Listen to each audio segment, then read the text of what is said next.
At the request of our subscribers, I'll describe my step-by-step preparation strategy for McKinsey, Bain, BCG, and Oliver Wyman.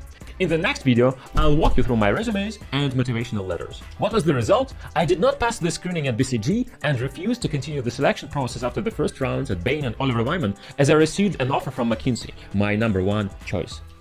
If you like the video, please hit the like and subscribe buttons in your YouTube player. They fuel my video production together with your comments. Let's go!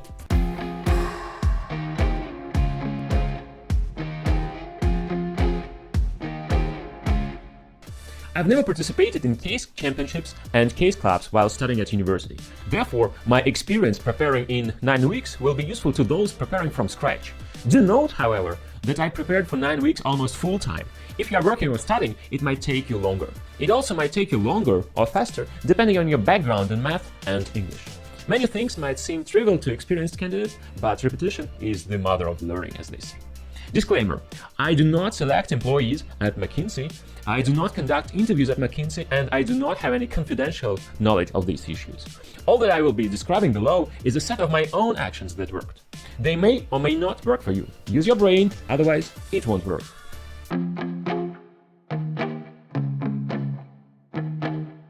The selection to any consulting company consists of 4 stages. 1. CV and cover letter screening. 2. Business test, McKinsey problem-solving test or digital assessment, BCG test or written case. 3. First round of interviews with managers, 2 or 3 cases and discussion of motivational stories. And 4. Second round of interviews with partners, similar to the first round but with a focus on motivation. The purpose of the selection process is to identify candidates according to a number of criteria. In terms of the criteria, the differences between companies are minimal. See each company's website and my article for more details. Criteria. Number 1. The ability to make a positive contribution to a common cause, so-called personal impact. 2. Entrepreneurial drive. 3. Analytical thinking or problem-solving skills. 4. Orientation around achievement. And 5. Leadership. The task of the candidate is to demonstrate the possession of each of these skills and demonstrate exceptional skills in at least one of them, so-called spike. For example, my spike was in problem-solving. How I demonstrated it? I graduated with honors from the Italian master's program with a quantitative bias and finished the first year in American postgraduate studies in economics. My steps to getting a McKinsey offer are as follows.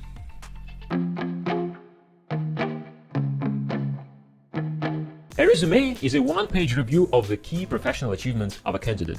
I tried to make it interesting for the reader and to make him or her want to talk to me personally. I kept the following rules. Strictly not longer than 1 page. 2 or more pages is a huge minus to the profile.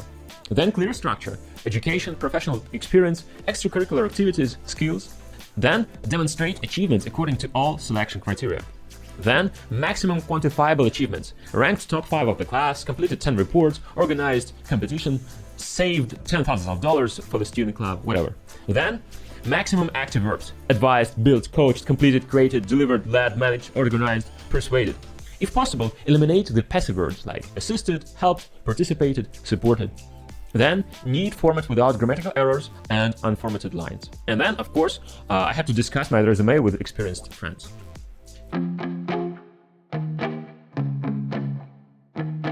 I've already written an article on how to show your motivation, how to show it in a structured manner.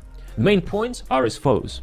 First, strictly not longer than 1 page. 2 or more pages is a huge minus to the profile, just like CV. 2. Clear structure. Why consulting? Why the specific company? Why you? 3. Do not limit yourself to general words and tell short stories about your interest towards the company. For example, how you participated in the company's events. 4. Neat format without grammatical errors and unformatted lines. And 5. Of course, discuss the resume with experienced friends.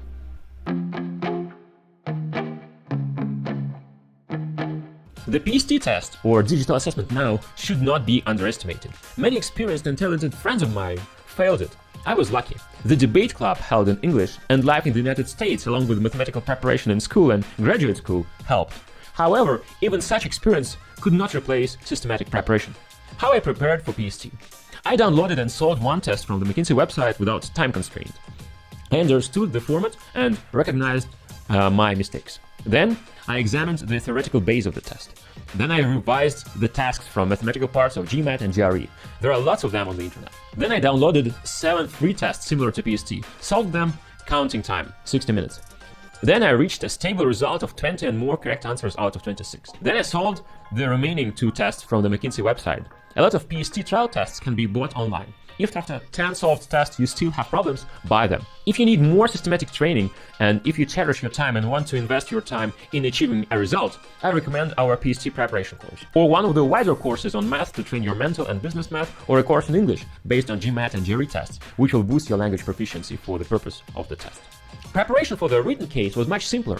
I just solved as many cases as possible, and before the Bain interview I solved about 25 cases, I think. And there were no problems in the selection process.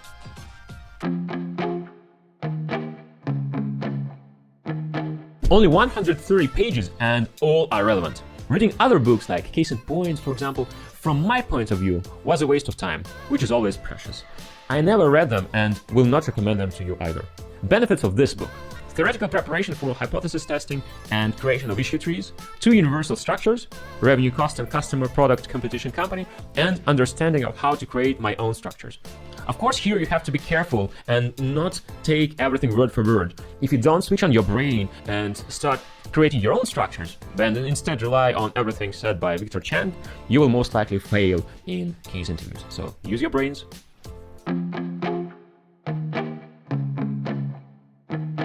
9 representative cases with weak, medium, and strong candidates. I paid special attention to the strong ones. I set a goal to reach their level. I periodically listened to the best records when solving cases with partners. What I learned from the audio course is as follows. After the interviewer introduces the case, you should repeat the information you heard and the main question of the case. You should make notes and then ask questions if anything is unclear. Then, at all stages of case solving, you should have a hypothesis and update it with each new piece of information. Then, take a pause and structure the approach based on your initial hypothesis. If possible, make a MISI structure, which is mutually exclusive and collectively exhaustive. Explain each element of the structure and how information on it will affect the hypothesis.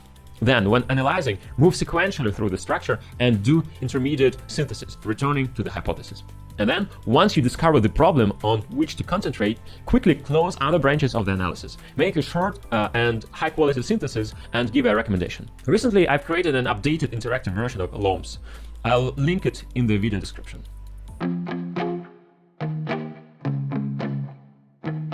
I quickly moved from theory to practice. The most effective was training with other candidates. I would give a case to my partner and then vice versa. In this case, it was possible to look at the process both through the eyes of the candidate and the eyes of the interviewer. A feedback from your mate is also very useful.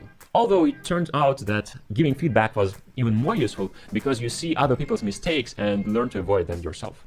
I had 8 partners. I found them here on LinkedIn, Prep Lounge, in university case clubs, and through friends.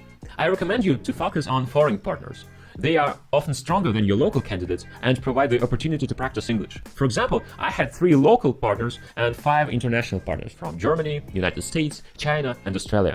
All cases were solved via Skype, and I didn't want to spend time on logistics. Is it important to do case studies with someone from the Big 3 consultants? In my opinion, no. I prepared only with other candidates. Where did I find cases? In case collections of business schools, business clubs, and on the internet. There are a few more books on the McKinsey website. There is also a more serious and systematic training option, the business case structuring course that we offer at FLES. What I learned from practicing case interviews: the ability to solve case studies. 2. Strong synthesis skills. I think it was the skill that ensured my success in the interviews. Then, self-confidence. Before the first round, I solved only 15 cases and felt significant anxiety. By the second round, I had already solved 52 cases and knew that I was prepared well enough not to be afraid.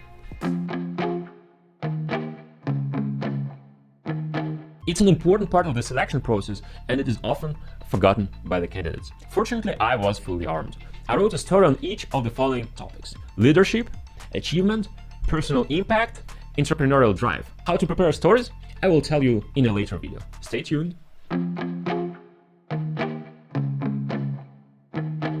Similar to stories from personal experience, I wrote down ideas on each of the topics. Why consulting? Why McKinsey? Why me? And where do I see myself in 5, 10, 15 years, and how will McKinsey help me achieve my goals? Why am I better than other candidates? What I gained from this experience? A deeper understanding why I need consulting. Then, ability to discuss my goals with the interviewer, which demonstrated my maturity and self-confidence. For me, it's an important factor of success. Several friends of mine slept 2 to 3 hours the night before the test or interview and failed the selection. I know that I look bad and my brain refuses to work correctly if I don't have enough sleep. That's why, before every stage of the selection process, I went to sleep at 10 p.m., got up at 6 a.m., had good breakfast, and went to the office well in advance. It would have been silly to fail because of such nonsense as lack of sleep after all the efforts. I did everything to prevent this.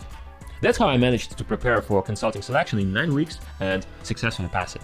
I would be glad if my story was useful to you. I will share my CV, motivation letters, and personal fit stories in future videos, so subscribe now and stay tuned. Until next time, cheers!